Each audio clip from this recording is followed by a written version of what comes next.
Minute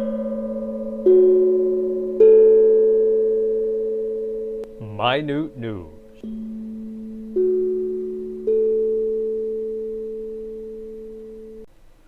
Hello and welcome to Minute News.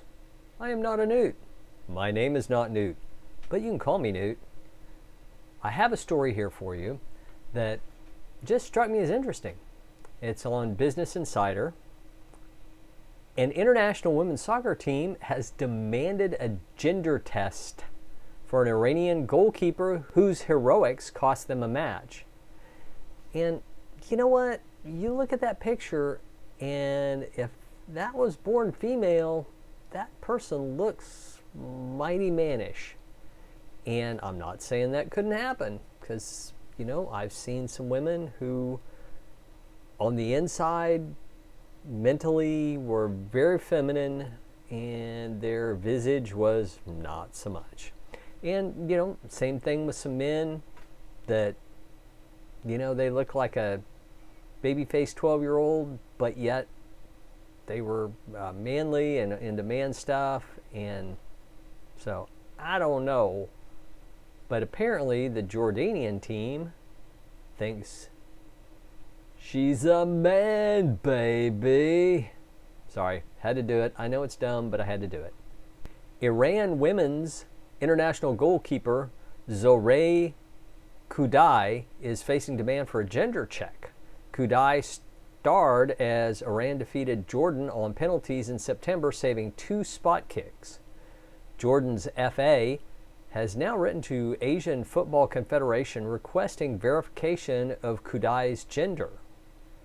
A women's international soccer team has requested one of its opponents be subjected to a gender verification check after she saved 2 penalties in a game in September. Iran was playing Jordan in a qualification game for the 2022 Women's Asia Cup when goalkeeper Zohreh, I don't know how to pronounce it. I'm going to go with Zohreh Kudai saved 2 penalties during a shootout. Kudai's heroics meant Iran won 4-2 on penalties after a goalless draw. But the keeper's eligibility to take part in the game has been questioned by Jordan.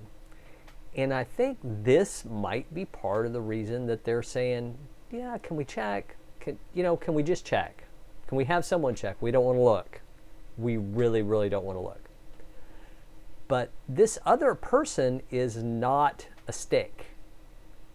You know, looking at her, I'm guessing she weighs probably at least 150, maybe more, 160, and to just be able to bend knee and lift her 6 inches off the ground,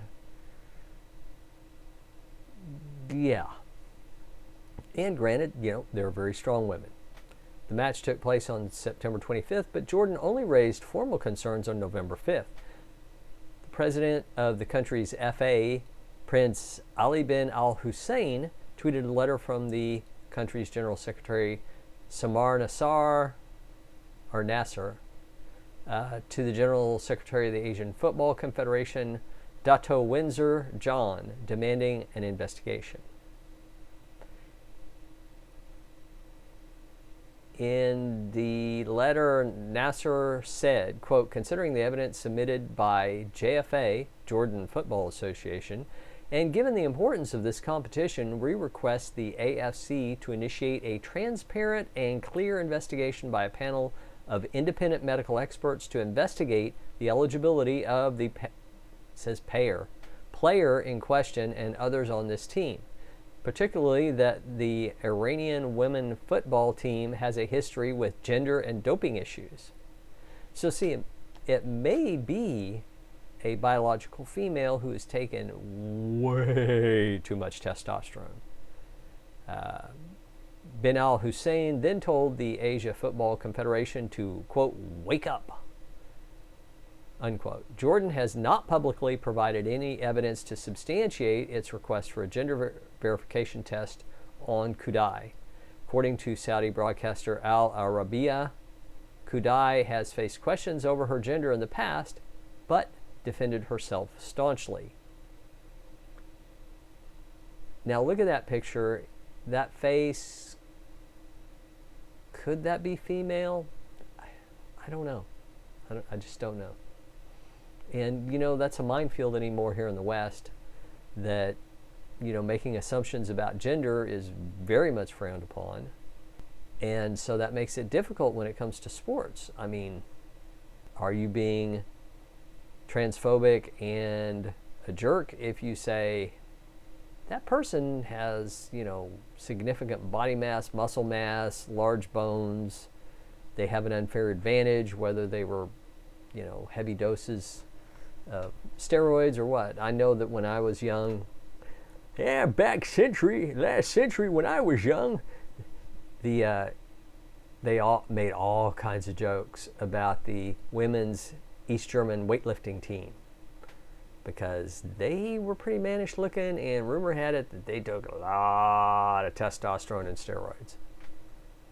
Back to the story. The Iranian's team manager, Maryam Irandust, has denied the allegations and accused Jordan of seeking an excuse for losing the game. Quote, the medical staff have carefully examined each player on the national team in terms of hormones to avoid any problems in this regard. And so I tell all fans not to worry, Irandust told the sports news site Varzesh 3. These allegations are just an excuse not to accept the defeat against the Iranian women's national team. The Jordanian team considered themselves the big favorite to qualify, and when they lost, it was natural to seek relief under false pretenses and to escape responsibility for this failure.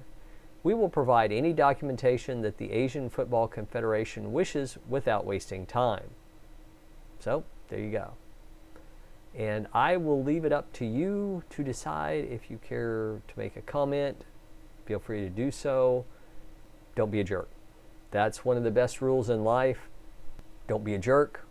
And how can I'm trying to clean this statement up, but basically, just because you're right doesn't mean you're not being a jerk. So don't be a jerk.